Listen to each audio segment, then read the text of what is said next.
what is happening to America? Simply put, it's being looted by billionaires, corporations, and foreign countries. You see, Argentina got $50 billion, but you, as an American, can barely afford a house. Your standard of living, if you compare it to like your grandparents or even your parents, has gone down. You're having to work more hours at work. If you're lucky enough to even have job security, since all the tech jobs are being gutted, most of my friends, their computer jobs are being gutted. AIs, they're literally having to train the AIs that are going to replace them. Imagine how demeaning that is. That's the reality for a lot of people in America. On the verge of a recession. You could say it's in a recession, close to a depression. I would say most of the people in America are depressed, dealing with mental health problems. In an existential sense, they've been in a depression. In a spiritual sense, they are absolutely in a depression. Fiscally speaking, I mean, the country's been on life support since the 2008 subprime mortgage crisis. It's been kept on life support. A decade of zero interest rates, money printing out the wazoo. It doesn't matter who gets in. It's more BS. It's more of the same. Your political affiliation means nothing at this point. They all serve the same master, and it's not the American people. So what is it going to look like moving forward from here on out? Well, the people that can get out will get out. There is a quiet exodus of people who are leaving the country. You don't see it on the mainline news. You're not going to see it. But, you read Reddit threads, go on X, watch TikTok videos, talk to people, just random YouTubers. Put your ear to the street and listen to what's being said. People, my friends come visit me all the time where I live. And I know why. Because they can get out of the pressure cooker for a little bit of time. So what's going to happen is the people who can leave, they're going to leave. They are leaving. That trend is going to pick up and continue. People are going to begin to sell what they don't need because they realize, well, things don't make me happy. And they're going to try and do something. Take a risk at an online business. Help, maybe put all your money into meme coins. That's why that asset class exploded, by the way, because people would rather gamble their money on something like a meme coin than continue to go to a job and hate their life. I don't blame them. I mean, if you're in prison, you're going to do whatever you got to do to get out and get your freedom back. So what is it going to be like for people who choose to stay? Here's what you need to understand. People who want to stay, that desire to stay is programming. They identify so strongly with being an American. They identify so strongly with nationalism.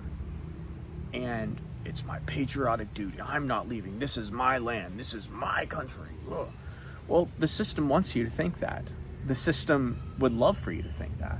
Because you're just going to continue paying taxes. You're going to continue working at their corporations, going to their schools, getting their degrees, going to their overpriced pharmaceutical companies. They would love nothing more for you to stay there and try and fix it. And so the people who do that, they're playing into what the system wants. And here's the compromise. You really only have two options. Okay? You stay in America and you let it drain your soul, trying to achieve the facade, the carrot on the stick. Right? Everyone there thinks they're going to be the next Andrew Tate or Kim Kardashian or Elon Musk. Very rare will anyone ever make that much money. Most people are just going to just wish and hope, waste their life scrolling on social media, try and not look at porn, try and go to the gym, worship age, like staying young looking and shooting Botox into their face, worried about their opinions of their friends. They're going to waste their entire bandwidth on just dumb crap. And so they're gonna like delude themselves, like, I'll be rich someday, someday, and they'll live a someday, and most of them will get heart attacks. Most of them will not achieve the dream. And so the real sinister thing is they'll believe that someday they're going to be able to start their life. But for most people, that someday never comes. And even if it does come, they don't know how to enjoy it anyway. I have seen so many friends come get diagnosed with terminal illnesses. My best friend, Ricky, died at 35, cancer. I dated a girl who died when she was 30 from a rare cancer. It's really a sad place for Americans who buy into that dream, because not only are you banking someday, right? You're gonna be rich someday and have your Lambo and your jet and all your stuff, but you're trading your now for that. And you are not guaranteed tomorrow. You're not guaranteed your health. You're not guaranteed any of that. Every day you have where you're not suffering, and you have your health and you have your ability to live life on your terms is a gift. Americans don't see it that way. They would rather trade that gift to be some future celebrity vision, idol, fantasy that doesn't even exist. It most likely won't exist for most of those people. It's a complete hallucination. They delude themselves. It's really sad to watch it. It's pathetic, honestly, in a very sad sense that so many people have bought into that lie. And the only option really is to stay there, play the game. Your soul will die. It's just how it is. Go to America and play that game for 20 years and watch what happens to you. You're going to become cynical. You're going to become angry. You're going to become short-tempered. You're going to start caring more about how much money you have, your looks, your status, all your bull crap. It's infectious. I guarantee any person watching this to go and live in that country and try and stay present, try and enjoy your life, try and just be happy. It's almost impossible. Maybe for a monk and you're sitting in Yosemite National Park and you're meditating all the time, maybe you can do it. But then again, they'll kick you out in 3 days from Yosemite. So, and even if you go into the woods, you're going to see a damn Dollar General. It's not like here where I'm in the jungle and that's where I'm at. So, yeah, you stay, you're gonna burn your soul out. And if you leave, you have to relocate to a new culture, which is very hard. You have to let go of your old identity, which most people don't want to do. I help people do that with my mentorship program. Literally done with you, help you move here, get you plugged in so you have friends, you have dating options, you have the ability to, get in touch with the locals and other people here, other expats.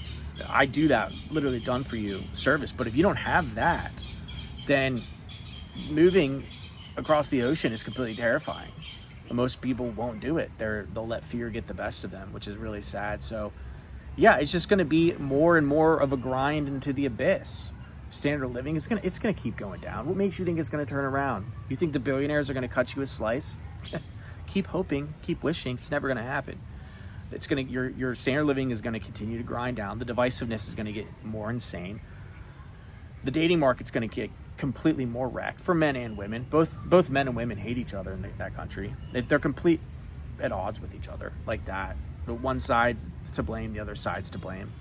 Okay, it's feminism versus red pill, right? The men watch Andrew Tate, the women listen to Taylor Swift, and they both hate each other. How are you going to build a family on that? How are you going to build a relationship on that? Like that ideology is toxic as heck. Like men and women, we're supposed to be like taking care of each other, helping each other, supporting each other, protecting each other.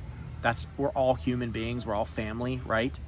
My God, like the fact that the politics, don't even get me started on the politics, is completely insane. It literally possesses people's minds and their entire lives. The politics is almost a spiritual thing. Like you watch how it operates. People choose their side, and it's like it becomes their god. Like you can't even criticize it. Like all of my evangelical friends, I'll criticize their doctrine, and they look at me like I'm criticizing their god. Well, their god, they worship their theology. So maybe I am. I'm criticizing their idol. But that's how it is in America, right? Like if you question it, if you question these things, they act like, oh, you hate your country, you blah blah. No, I'm bringing up valid complaints, valid critiques, valid points. I don't live there anymore. I see it for what it is. It's not getting any better. It's going to get worse. It's not going to be like some big crash. Maybe it will be. I don't know. But it seems to me like it's more sad. It's more sober. It's more just a slow grind down into nothingness. And the people around keep hoping and wishing for a better future. But they just keep getting smashed down over and over and over again until they lose their will to live. They lose their soul. I don't mean will to live like they're going to go, like, you know, jump off a building or something. I mean like their real will to live. Like their will to be alive and in the moment. That's what's dying, and that's the saddest part. So anyway, if you like this video, share it with someone, comment. I love reading the comments. Like and subscribe, and I'll talk to you later. Peace.